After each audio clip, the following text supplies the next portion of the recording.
one of the commitments that we make to the people that we're working with is to take them through some of the models and the teaching and training that we collaborate and co-create together. And I love doing that with clients. And recently I've been talking with executives about this whole idea of what do you do when people aren't doing what you want them to do? What do you do when it's not going the way you want it to? And in a couple of different client conversations, we came up with this idea that I've been finessing over the last little while that I've called the PARSS model: perspective, awareness, responsibility, solution, support. Perspective, awareness, responsibility, solutions, and support. And the reason why a model like this becomes really, really important is because what happens is things aren't going the way we want them to be going. Things aren't happening the way we want them to be happening, but we don't know what to do as leaders, so we default. We default to whatever our tendency is. We default to however we address conflict. We default to however we handle the tough stuff. And that doesn't always land with people the way we thought it would. For example, my voice order, which is the primary framework that we use at For Leaders, is Pioneer, Connector, which are the two most forceful voices. So if I default to a strong opinion in a situation that doesn't necessarily require that, then the situation we're faced with is the people listening to me will feel like I'm pushing them back with my opinion, pushing them back with my perspective, and pushing them back without giving them the space to be able to articulate their intent, to be able to talk about where they were coming from. And I've made that mistake over and over in leadership. And so something like this becomes really, really important to understand. So the PARSS model is about giving you, the leader, the tools and the questions to have a conversation with somebody if it's not going the way you want it to. And the way you start that is you start by talking about perspective. How do they see it? So turn around and look at it from their perspective. And that's the objective here. I'm curious to understand, how are you seeing situation X right now? Or I'd really love to get your perspective on. This is all really important. It's low energy. It's about understanding. The intent is curiosity. And what you're trying to do is understand before, as Covey said, being understood. Mine the information, listen, ask lots of questions, make sense of this particular situation, and suspend judgment as best as you can. Secondly, and this is where you just edge a little bit closer towards how it might be playing out, you want to ask an awareness question.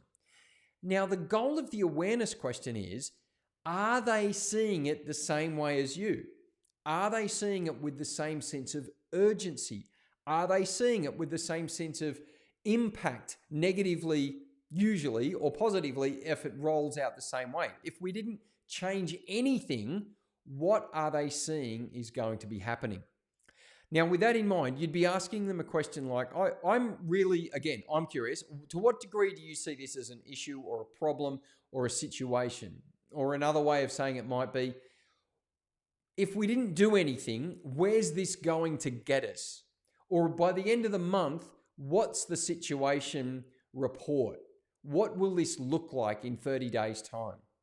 And these are really, really important questions, because what you're trying to understand is, does the person you're talking to even believe it's a problem or even believe it's an issue? Thirdly, and this is where it starts to again just get tighter and tighter, you say to them very, very simply, and you've got to, as a leader, you need to be able to ask this question with very low judgment in the tone. And it's simply this: from your point of view, who's the key person responsible for this? Now, it doesn't have to be that person. Invariably it is. Invariably they're trying to get the monkey off their back onto someone else's. Invariably they're trying to blame or excuse. Invariably there's a reason why that they are not confident and comfortable to tell you or I about. But what you really want to be able to understand is, who do they see as responsible? So at this point in time, you've understood where they're coming from. You've tried to get a good sense of, do they see it as an issue or not? And you've also got feedback from them about who is responsible. And whatever the answer is to that question is okay at this point in time, okay? Because you can loop back to these questions if and when you need to. Now, with that in mind, you move across to one of the best questions I've heard around shifting the conversation from blame or just talk or rhetoric or excuses, and you simply say, how can we move to the solution side of this issue? And you wait. You just quiet. And you just let the room or the individual or the conversation have a natural sense of, how do we resolve this together? How do we get this to a place where we're proud of what the outcome would be? And lastly, you move into what we call in Giant Consulting world, the support challenge matrix, and we go, how can I support you? Always default to support first. How can I support you as you lead the way? How can I support you as you lean into this solution? How can I support you as you gather the team? How can I support you? What support do you need? Is there any specific support you can think of that would make this a really, really useful way forward? Another one might be, how do you need to communicate to me along the way? What do you need from me specifically? And how will we celebrate this as we move forward?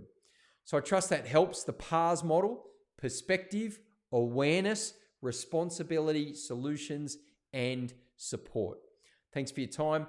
We'd love you to like, love you to comment, love you to share in whatever format you are watching this particular tool. And we'd be delighted to continue our work with you, your team, and your organization.